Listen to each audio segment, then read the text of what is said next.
Hey y'all, I'm Elisa, the Scrappy Wife behind ScrappyWife.com, and today I have a Bible journal process video for you. I just wanted to show you a little bit. This is a lot of books, but this is kind of how I work through my morning routine when I read my Bible every day.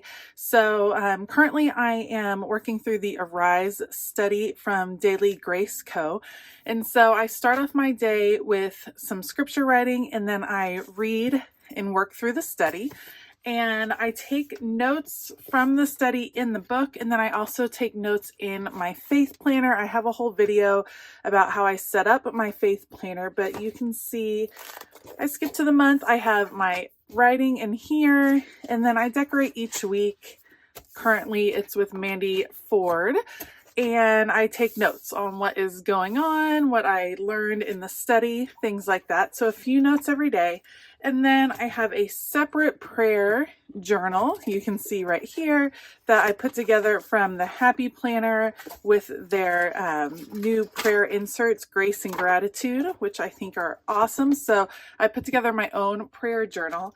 And then it's after I do all of that study that at times I come and do my Bible journaling. Sometimes I Bible journal what is in a current devotion. Sometimes I Bible journal a verse that stuck out to me from my morning reading time. It kind of changes. So today I'm actually going to be journaling in the book of Nehemiah, and I'm looking at Nehemiah 9, where there's a recount of everything that God has done for the Israelites, starting from bringing them up out of Egypt. So that is what I'm going to focus on. I am using a few different papers from the Hip Kit Club. And yeah, that's what I'm going to be working on today. So I will put you all on fast forward. I will definitely link everything that I end up using today so you can check it out. Otherwise, let's go. All right, so I am going to do some serious fussy cutting, so I've definitely sped this up a lot. These are papers from the Hip Kit Club, and I believe they are Hip Kit Club exclusives. I'm a subscriber and have been receiving their kits for about 8 months, I guess. I really like how it changes up each month. You get some different themes and different feels. I think it's a lot of fun. So it's I love this paper, getting to fussy cut all of these frames. I knew immediately when I saw this paper that that's what I was going to be doing. So I'm fussy cutting out all of these frames because I want to layer them for the artwork on this page.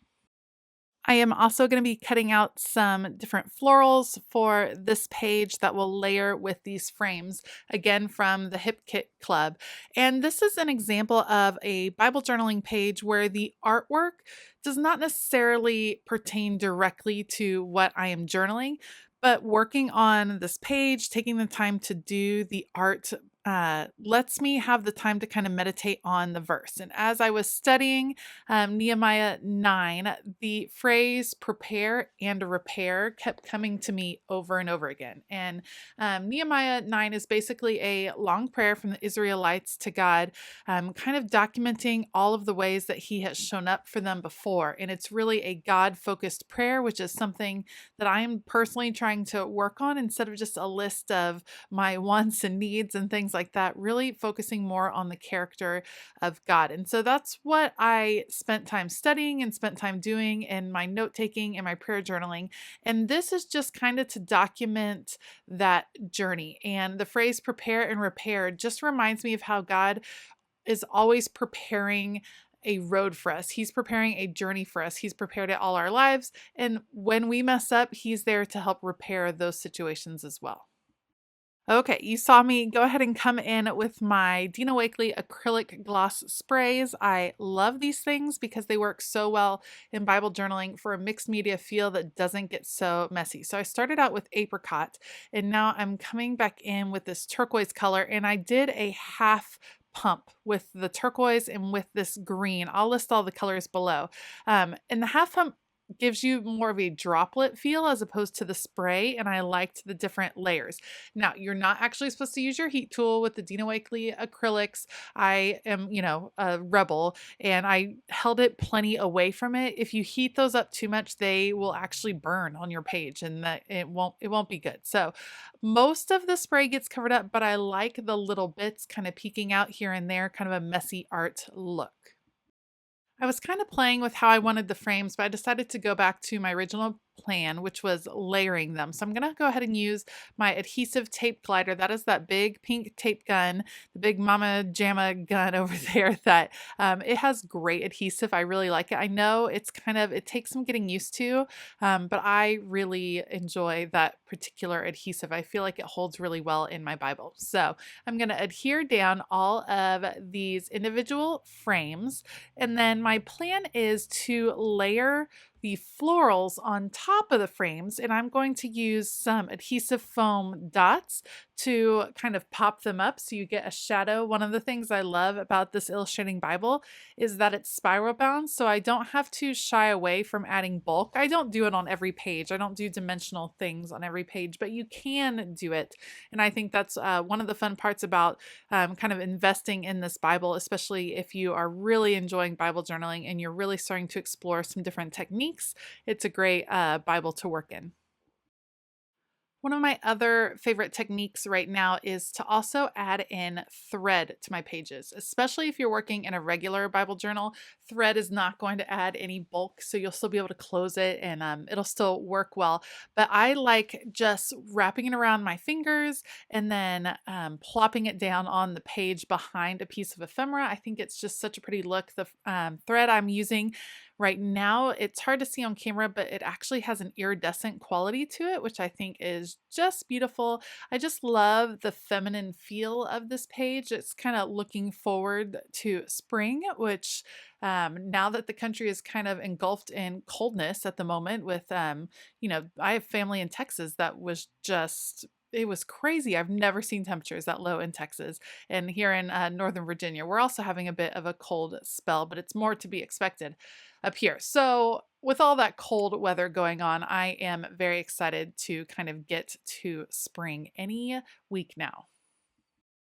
You can see I decided to twist that flower a different way, so I actually had to move my little string groupings. So I will add the same adhesive dots. I do really like the adhesive dots from American Crafts. I just picked them up from Amazon and they work really well. You just want to make sure that you're supporting all the pieces of, or all the edges of your ephemera piece. So you don't just want one adhesive dot in the middle, but I kind of outline and make sure every piece is supported as it goes on. All right, I end up opting for one other little bunch of thread that will go at the top. I'm working in threes. I have 3 frames, 3 groupings of flowers, 3 groupings of thread. I think that's just really pleasing to the eye. Okay, I love these wooden embellishments, and I never use wooden embellishments in any of my things. And I got them with my Hip Kit Club subscription, and I think they're so cute, but I usually don't opt for them. However, because it's a spiral bound Bible, I can fit in some wooden embellishments. So I was excited to get to use a few of the pieces on this page, and I knew I wanted to use this huge ampersand because of the title that I was going with. So the title I chose was Prepare and Repair. So I had a perfect place for that ampersand to live over on top of that floral. I love the black and the wood together. I think that's just such a cool look. And then I'm using some thickers from the kit that say Prepare and Repair. And now I'm just going to go through and see if I can add some more wooden embellishments across my page. And there are these adorable stars, so I'll be able to kind of nestle those in to the different clusters I have going on. You'll have to let me know. I think most Bible journalers do not like to add any bulk to their pages. I don't mind doing it every now and then. I think it's fun to kind of play with some different supplies as I'm Bible journaling. But let me know below. Are you someone who avoids adding dimension, or are you all about it and you're just like, bring it on? Just let me know. I'd love to hear. My guess is that most people are not all about it. Okay, once I wrap up with the wooden embellishments, then I'm actually just going to end up grabbing my Heidi Swap date stamp. I'm trying to be better about dating, and I will stamp the date on my paper 3 times because that's kind of my good luck thing. So February 16th, and then I'm looking for a bow to add at the top, and I find this really pretty kind of pinstripe one that will work really well, and I'll just secure it down with some washi. That is it for this page. If you like this video, please give it a thumbs up and consider hitting that subscribe button as well as the bell notification button.